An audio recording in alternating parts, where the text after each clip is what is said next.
I'm Senora Lynch. My Indian name is Wiko Kor, which means water flowing gently over rocks. I'm American Indian from the Haliwa-Saponi Indian tribe right here in this community. All right, so this is my art, my pottery. I work here in my house. I say my table goes from a mudslide to a dining room table.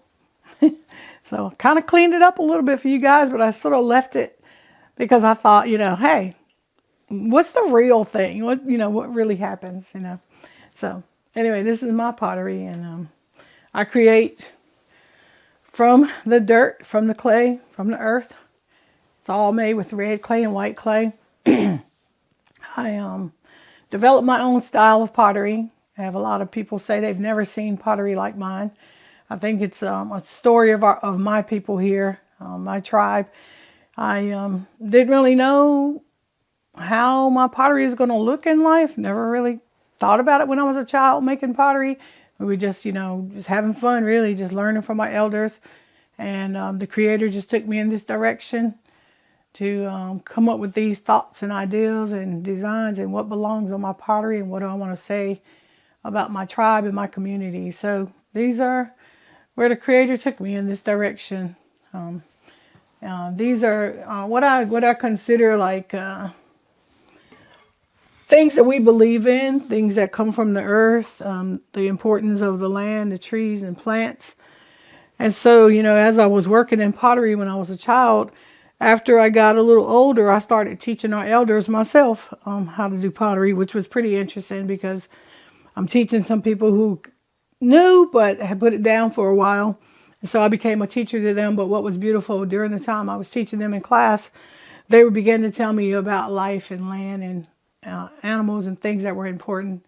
So after I got a little older and started making my own pottery, those memories of the stories they told me came to me and said, this is what you need to put on your pottery. So this one is called The Gift. And this is all about the gift of life. It has a turtle. And around here, the turtle is very important.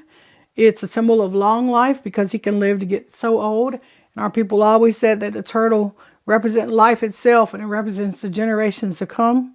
And we want to keep the turtle around for a long time because when he's gone, the world's going to come to an end.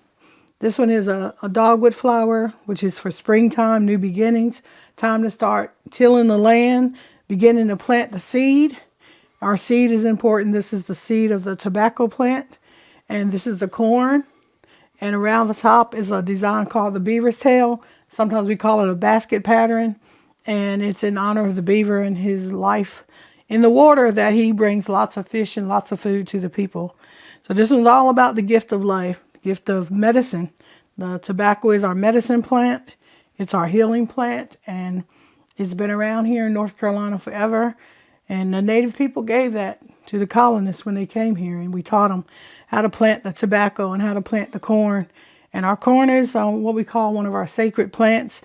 It's our most important food that we keep because it allowed our people to live and continue to plant the seed for generations. If you have a piece of corn, you plant the seeds from the corn, you get lots more corn.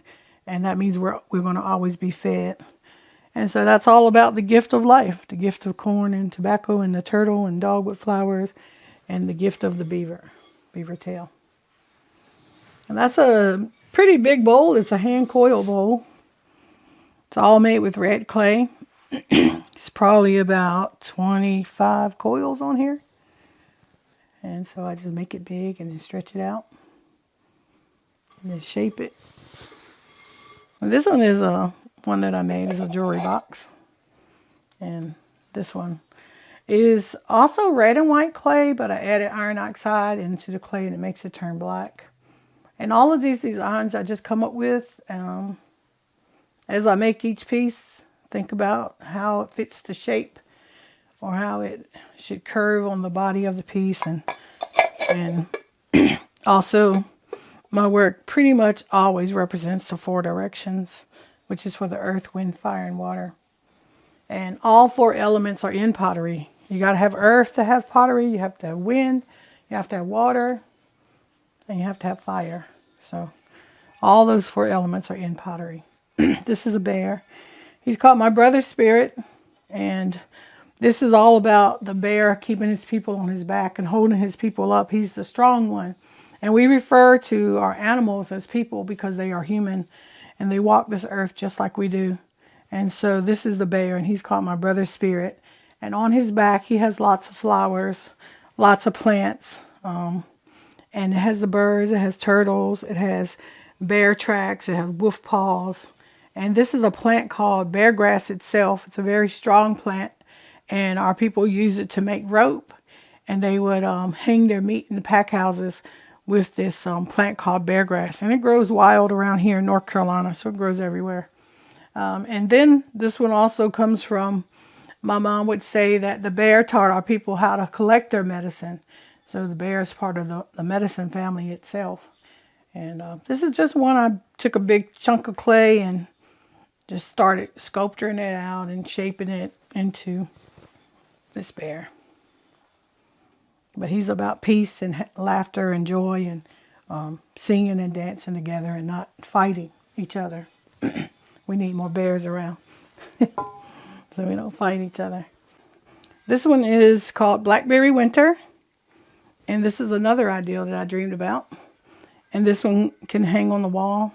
Now you may have seen some of the old style or traditional style dream catchers. The original ones were just little round circles. And they were made out of grapevines or weeping willow trees. And so they were originally just hung over cradle boards. But now people hang them in their cars and hang them in their houses and everywhere. But they were hung over the cradle boards to protect the baby's dreams while they were sleeping. But this one is called Blackberry Winter. And this is in honor of the bear. But it has the 5 dots for the 5 moons of May. 1, 2, 3, 4, 5. And that's January, February, March, April, May. And the bear comes out looking for food. So these are the bear paws, and this is the blackberry plants. And Mother Earth, she feeds the people, but she also feeds the animals. And so the dream catcher is to protect our dreams, to bring our good dreams into our life, and take the bad dreams away and vanish by morning. And this one actually came to me in a dream as well. I was sleeping one night, and I saw all these turtles crawling.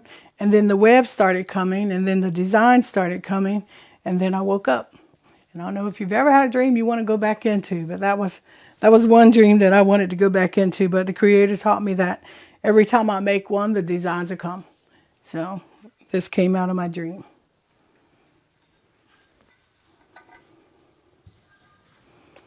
And over here, there are some pieces that I'm working on.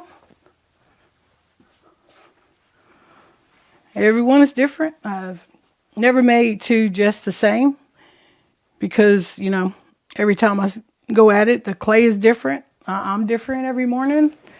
I'm a new person every day and creating from just my ideas that come to me.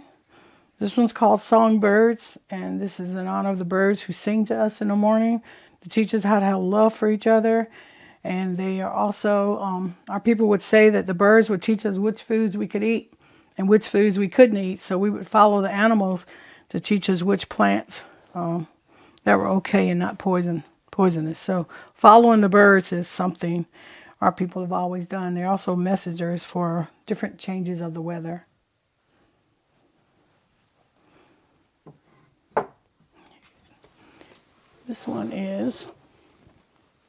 This is a wolf design.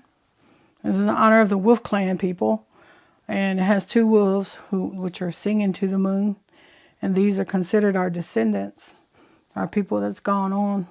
And then it has 2 wolves together singing up to the sky, to the Creator. And the wolf is kind of like the gossiper. He's sometimes he can get you in trouble, but sometimes he keeps up with the news, you know. So the wolf is, he's always talking, they're always communicating, but the wolf is also the one who keeps up with everything. He says, all right, tonight we got our tribal meetings, and next week we're having our dance festival, and next Sunday the church is having a special. So the wolf is like the gossiper, sort of like your news toter, as they say. They're always telling the news and letting people know what's going on. But they're also mischief. Never really thought of myself as an artist. It's funny because we grew up, we weren't told like this is art and you're an artist. We were just making pots and was taught, they were traditionally used for food and water and things like that. So didn't really think of myself as an artist until way later. I was telling them what I do and they're like, oh, you're an artist. I said, okay. I'm an artist. Okay. And then later people would say, your career is really taking off. And I thought, I didn't really realize I had an art career. Now I do. I thought, okay, well, yeah, I guess this is what I do every day. I mean, this is what I create. And my ideas are flowing into this just like any other artist that does work. And I guess the thing that shifted was maybe selling it, made me think of myself more as an artist, not just creating, but now art that's for sale. Things that other people can look at and enjoy, where before it was just sort of like making it for traditional purposes. It wasn't necessarily to take out into the world and show other people. And then when other people started seeing it, then they looked at me as an artist. And then I thought of myself differently then. I was like, oh, okay, I am an artist and I do have work and I can share and I do have things for sale.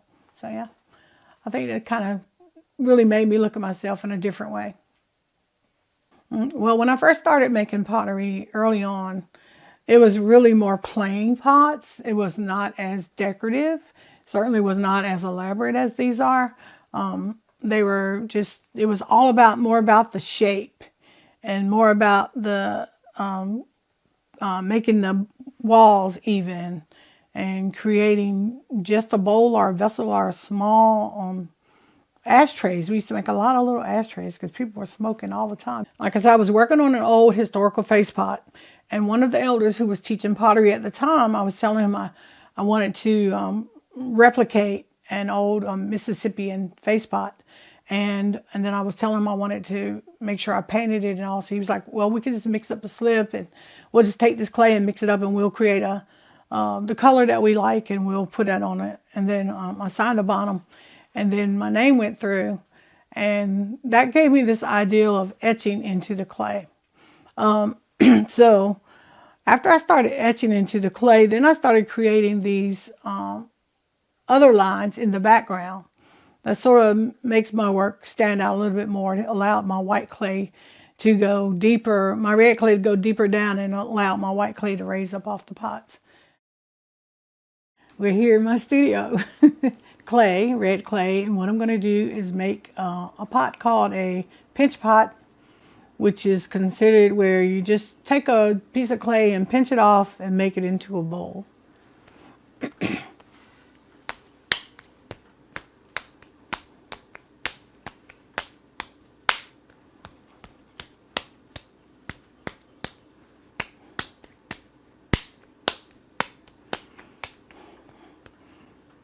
This is kneading the clay, shaping it, and getting out the air pockets. It's neat because with clay, you don't see the air, you just have to feel the air. And I've been making pottery long enough that I can feel the air most of the time. I mean, I still break pots. I can create a great big bowl and it might break on me. So no matter how long you work with clay, it's always a learning lesson.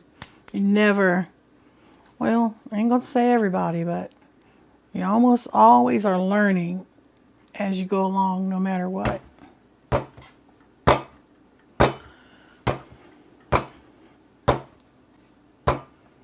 So one thing about clay, it will teach you a lot of lessons in life. One thing I always say is you never know what you're going to get with clay until you go through the fire. It's kind of how life is. So you can build great big beautiful pots, put them in the kiln and fire them, and they might explode or break, or they might just come out perfect and beautiful the way you think they should come out.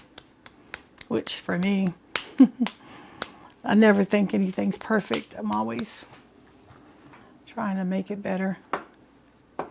You have to get a feeling for the clay. You want to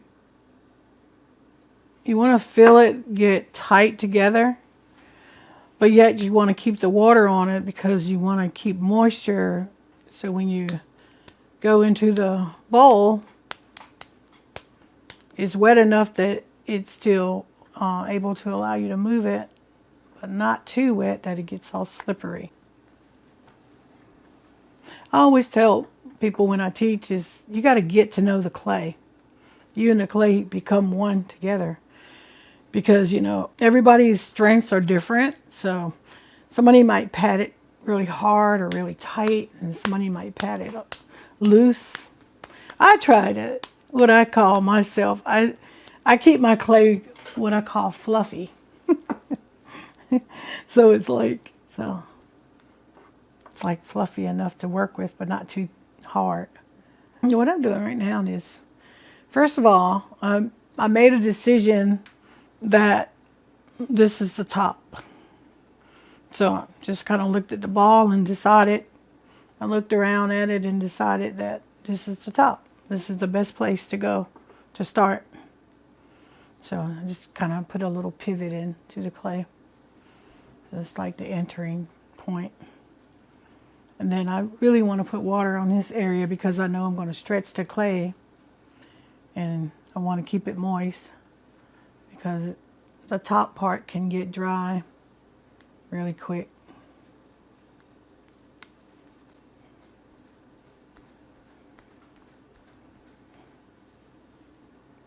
That's just start of where this bowl is going to head towards. And none of my pots come out right. They're all lean until I straighten them.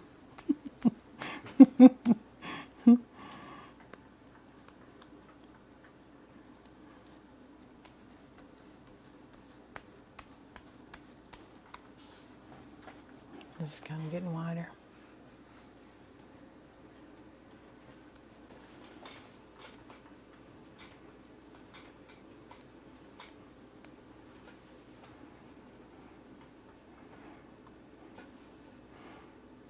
So it's called a pinch pot. And it's not perfectly even. So once it gets dry, or close to being dry, what we call leather hard, then I will trim all the sides and make them even.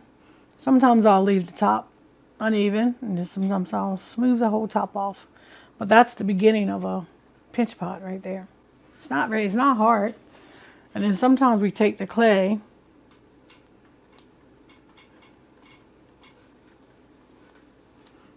and pull it out.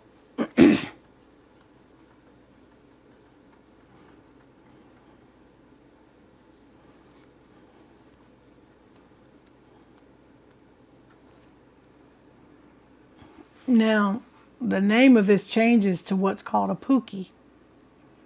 And the reason why it changes names is because now this is considered a shape that a pot can be built inside of.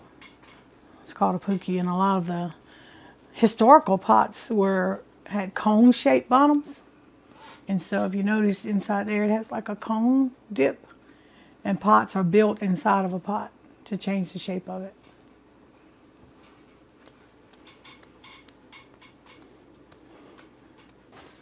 So what would happen next is, once it's dry, and the reason why I picked it up and worked with it again is because it still has thickness to it.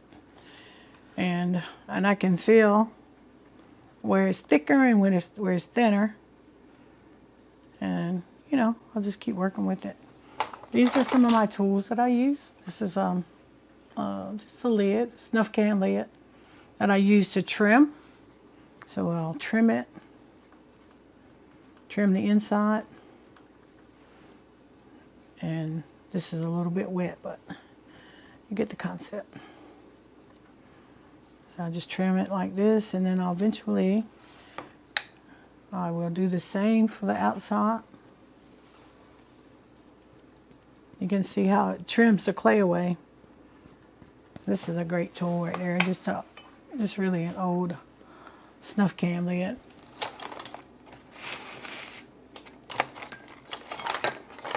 This is another trimming tool. This is actually one that I really like better than that one because the size, that's the way the size is. And this is another trimming tool that I use to trim and make it smooth.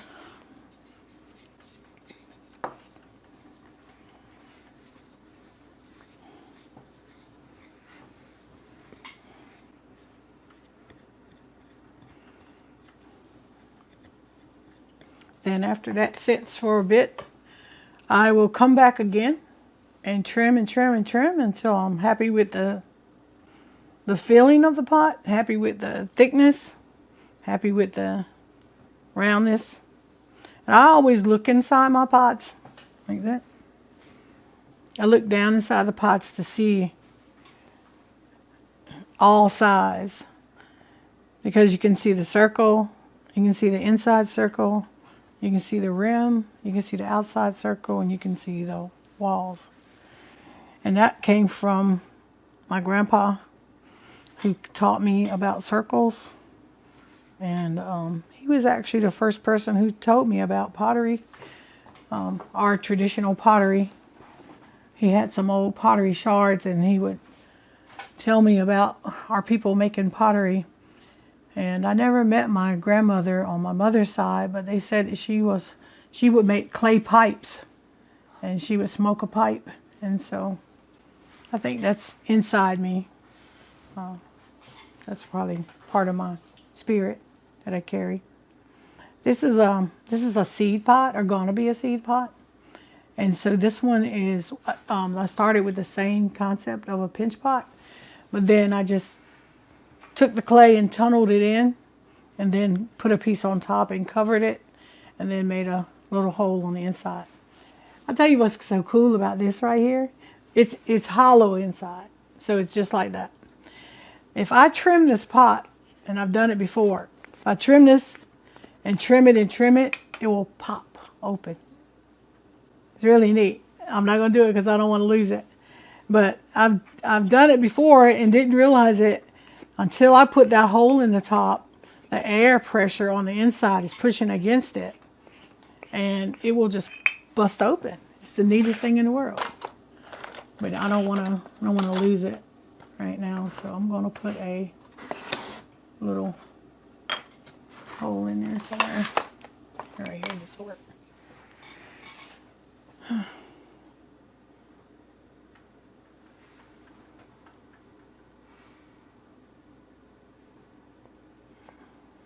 It's neat too, because you can hear the air come out of it. So that little hole will help it from breaking. You should, if y'all ever work with pottery, you should try it. It's just fun to see. I started pottery when I was 14, and I stopped for a while and kind of been back at it now in about 29 years. And I still make mistakes, of course. Our people say that when the pot breaks, the spirits are released. So it's looked at as a good thing. Of course, I don't want my pots to break now. Not when I want to sell it. Not when I want some money to pay for my cell phone. But they do still break. I still break them. And, you know, you get over it. One thing about a piece of pottery, when you break it, you learn a lot from breaking a pot. You can look inside of it and see the evenness, or how the roundness of it looks. It's kind of neat to break a pot. They would use it for medicine, wrapping your ankle with dirt daubers, which is clay. And also my grandmother would make a tea out of red clay for women who had problems having a baby. So clay was used for a lot. When we would run through the woods, if we cut our arm or scratched it, we would just dig up some clay and rub it in the wound. So clay is used in many ways.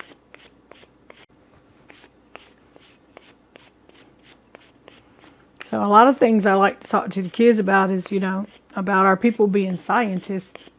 And, you know, just knowing how to find clay was a science itself.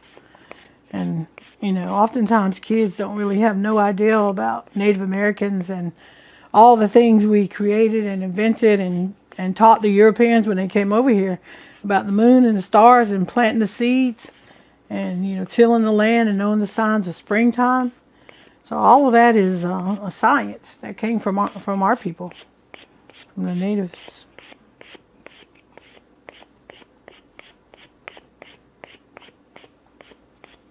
Where do you get this clay?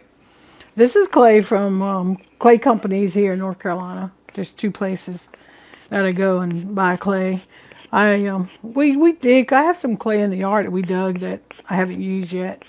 We dug some clay down in Pembroke recently on the Lumber River, and I have that. And a lot of our clay we would dig behind our tribal school, which is a little creek, little spring back there that we dig clay from. But mostly nowadays I just buy clay. But it's a true joy to dig clay though. It's really just, I had the honor to dig clay at the Pamunkey River. That was awesome. Well, this is a seed pot. And it's not finished yet. I'm going to come back and smooth it again. And then I'll come back and I'll smooth it again. And I'll just watch it. And then I'll figure out what design to put on it. And right now, I'm not really sure. It'll tell me what it wants.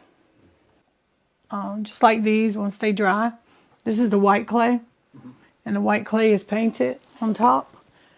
And this is one that I've been taking into the schools and showing the kids how the white clay works on top of the red clay. It already broke. And like I tell the kids in the schools is you just have to do turtle surgery. And glue it with crazy glue. Build several pieces, and then I have a process of building them, then trimming them, then carving them and smoothing them off, and then I paint them, and then I let them sit for 3 or 4 days, and then I'll come back and create my designs. So this is the turtle with the white clay. I've already painted it on here. It's several layers on here. It doesn't really look like it, but it is. Several layers of white clay that I painted on here. And then I will clean it up and trim it and get all this extra clay off that I don't really want on the feet and around the neck.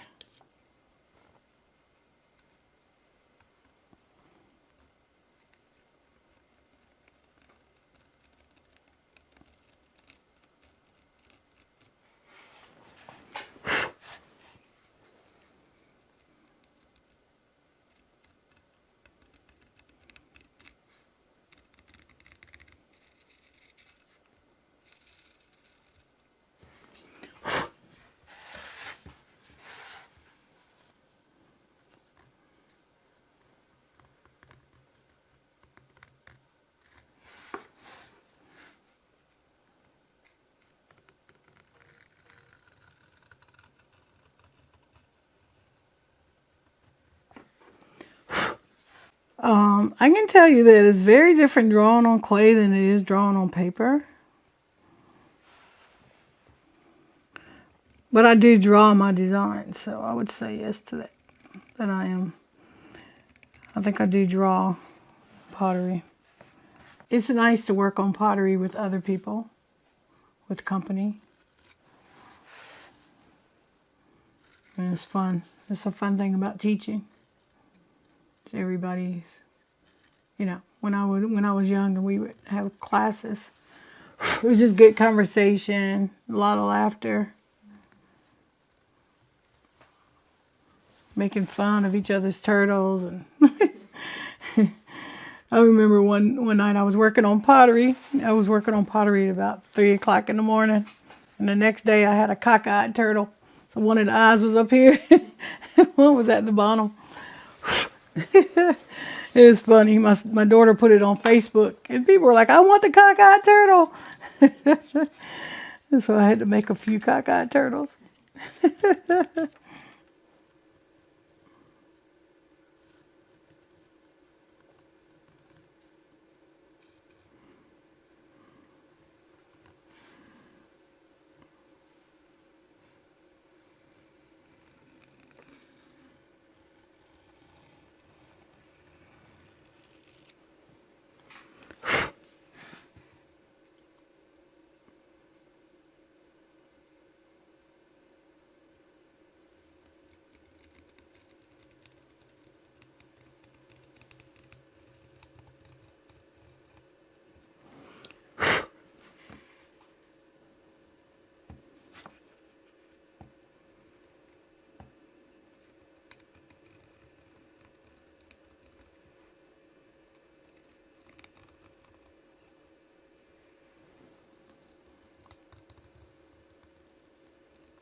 Been through it all. Seen them crack, seen them break, seen them explode, seen them turn to powder.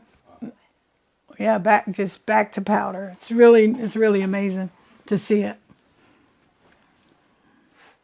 I'm sure I haven't seen it all yet, though. I hadn't gotten to be 96 yet, as my grandma would say. She would tell me I was just a baby.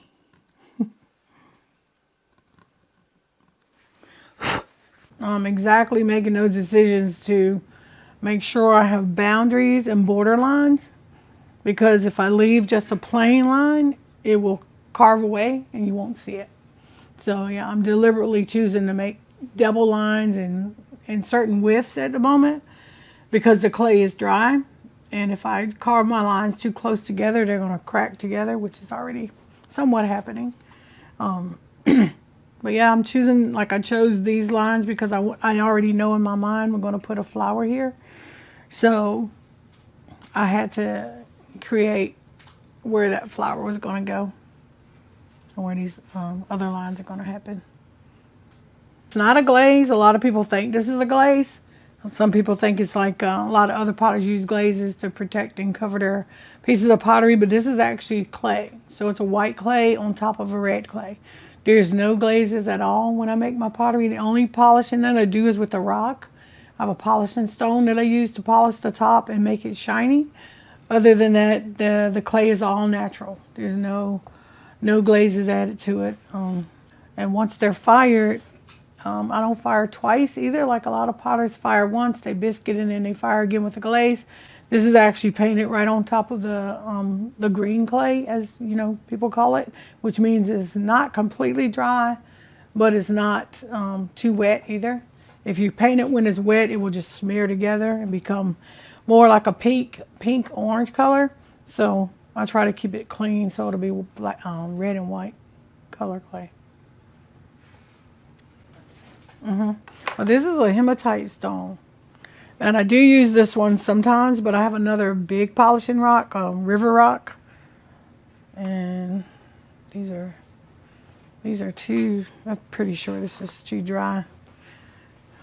There's a perfect time to polish with a rock. You have to, if you, it shows a little shine. See the shine on it? See it? Right there. It smooths it out, it pushes the clay together, it mushes it, makes it tight, and it puts a shine on top of it. But it's called a polishing stone. But that's all about like making the pot water resistant. It's neat. This is really cool to know that you can polish clay with a rock. It's a little lightweight sandpaper and sand the top to clean up. It cleans the lines. And it also makes sure that any red smudges on there come off so the white really shows. So that's one thing I do after. And then I actually carve back and forth in these lines again. And I turn my tool in a certain way so it's smoothing the lines out, especially since it's starting to crack. So, you know, this tool here, it can act in many ways, just depending on how I turn my fingers, my hand. But when it's moist, it's just so sweet. It's just a sweet, sweet time. But I mean, my hands hurt too sometimes when I carve when it's moist. But sometimes I just carve too much. I need to take more breaks. But sometimes I'm just on it and just doing it. And then at the end, I'll know my fingers are aching. They just started aching at my age. At this age in life. They didn't never ache when I was younger. But anyway, life of an artist. Clay is magical, I think. It's a beautiful material to work with. It's fun. You can make mistakes. And you can roll it back up and try again. Or you can laugh at your mistakes and just enjoy life, you know. I think it's a precious material, you know, that Mother Earth gives us. You know, it's all over North Carolina. You know, we have plenty of clay here. It's fun, create, come up with ideas, and just, you know, let your spirits move. And my mom would always say, put your spirit in your art. Feel the spirits of your ancestors. Let them decide and help you as you go along. And I know that my spirits and my ancestors definitely walk with me in everything that I do, in every school I walk in.